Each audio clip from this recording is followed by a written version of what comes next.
Welcome to Midwest Hunting Outdoors. In this episode, we're going to be replacing a slide gate on a Moultrie broadcast spreader. Stay tuned. Hi, this is Tim and Joel. Welcome to Midwest Hunting and Outdoors by Two Dumbasses, A podcast about the outdoors, hunting, and being a steward of the land. Hi everyone, it's Tim from Midwest Hunting Outdoors by Two Dumbasses. In this episode, we're going to be replacing a slide gate on my Moultrie spreader. I've had this Moultrie spreader for quite some time, and it's performed pretty well. I've had to replace a few parts. I've done some preventive maintenance on this slide gate last year, and unfortunately, I think I did that maintenance too late. So what we're going to be doing is I bought this module from Moultrie. It's about $50, and it's a whole lot cheaper than replacing this whole thing. I'm going to pull all this off, clean it down, and replace this slide gate. So if you join me, I'm going to show you what it's all going to take to get this accomplished. It's got two little screws right here that hold this motor on. So what we're going to do is we're going to take that off first. This one is already loose.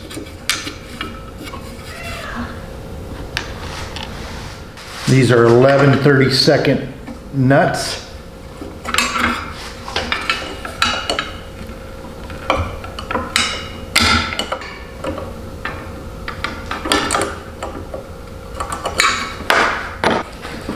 So there's a pin holding on this the shred. I'm going to call it the spreader basket. So you're going to have to pull that out in order to pull this off of here.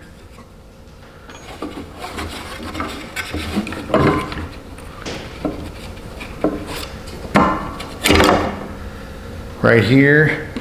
So it drops this off. This comes off right like this. A couple of things just as a little tip is these motors are really low voltage, and if you don't take good care of them, they'll burn up. And so one of my preventative measures is I try to spray this with a high penetrant oil before I use it, and then when I'm done using the spreader, whether it be with seed or fertilizer, I make sure to spray it again with that very fine penetrant oil. And I've been able to get this motor now to last me about 3 years. So it seems to work. Before that, I burned up 2 of them without using that as a practice. So now the next thing is we're going to have to peel this off, and I've had to do some repairs on this previously. So we're going to need to undo some of my repairs in order to get this all fitted back together. So a couple things to note: this new slide gate comes with the standard clip and replacement washers to finish assembling this or fasten it to the tub. But what I had done is mine had busted, and to find the same clip I had difficulty finding that, so I put on a different clip. So I'm going to need to retrofit this to the same way I had my old one. So I'm going to go off camera. That's what you're going to see me doing. I'm going to be replacing the clip and just making sure, hey, everything's copacetic, and I won't bore you with that. So when you see me come back on screen, we're going to get back into cleaning the tub and then assembly. Okay, a couple things that I found out as I going through here. So the nuts that I told you about before, they are 11/32. I have forgotten. I had modified and put a 3/8 inch lock nut to hold it into place. But they are 11/32.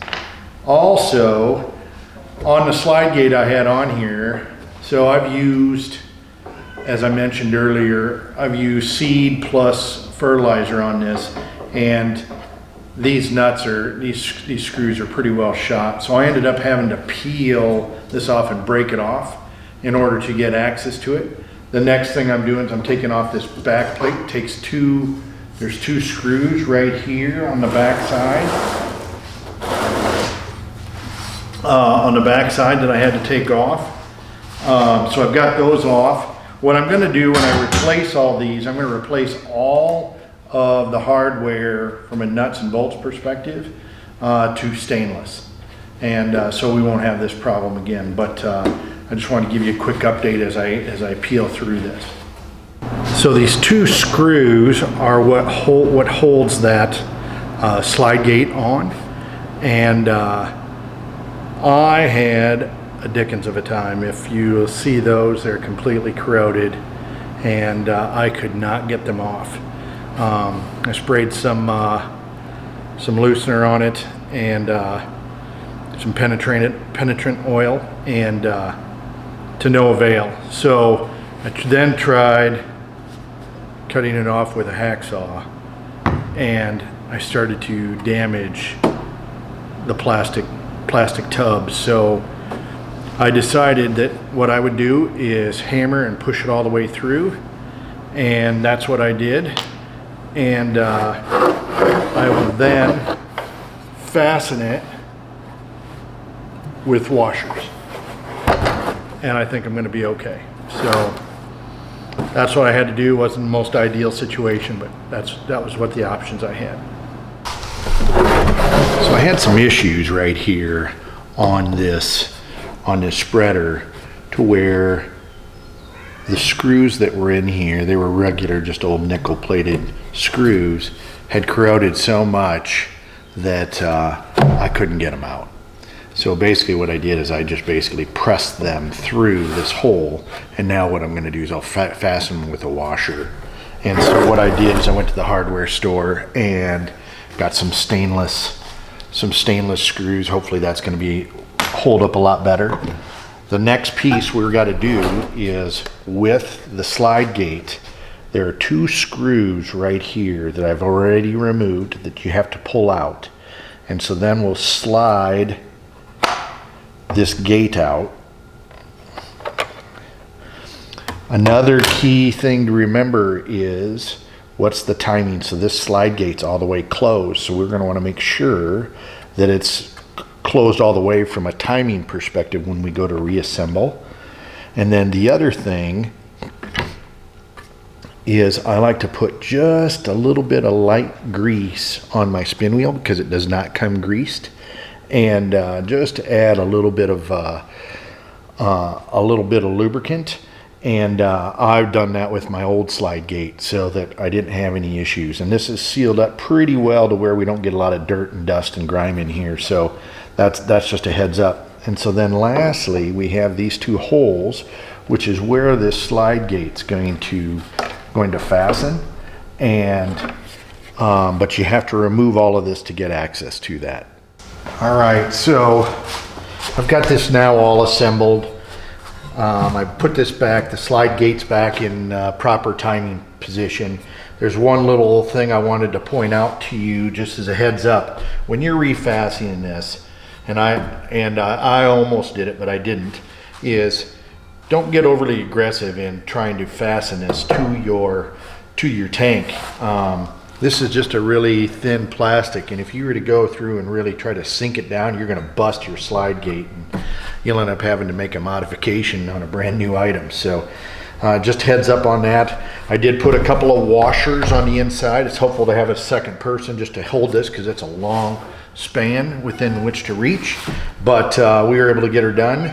They have some nice slots in here for your screws, so you can get your screwdriver in. And then I just use a light drill with a nut driver on it to sync it up. But just a heads up, if you're going to do that, be super careful, because you could easily just pull it right through there. So anyway, that's all assembled. The next thing we're going to do is we're going to attach the motor and the dispenser gate. So stay tuned for that. One item here on this motor. So I have a spare motor, and I always try to keep one on hand. This is the one I've had. I've been using it for about 3 years. So one little thing that as you go ahead and mount this, using that long bolt as the front as your timing bolt, you have to have this slide gate in first, because there's just not enough room. And so you have to have that in there first.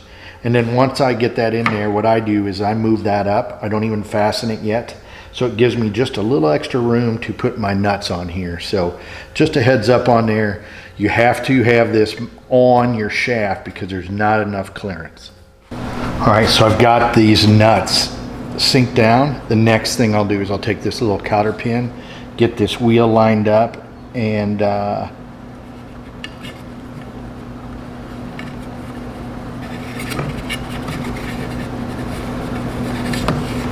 what we'll do is just bend it one side to the other, nothing fancy, and that, voila, that baby's ready to go.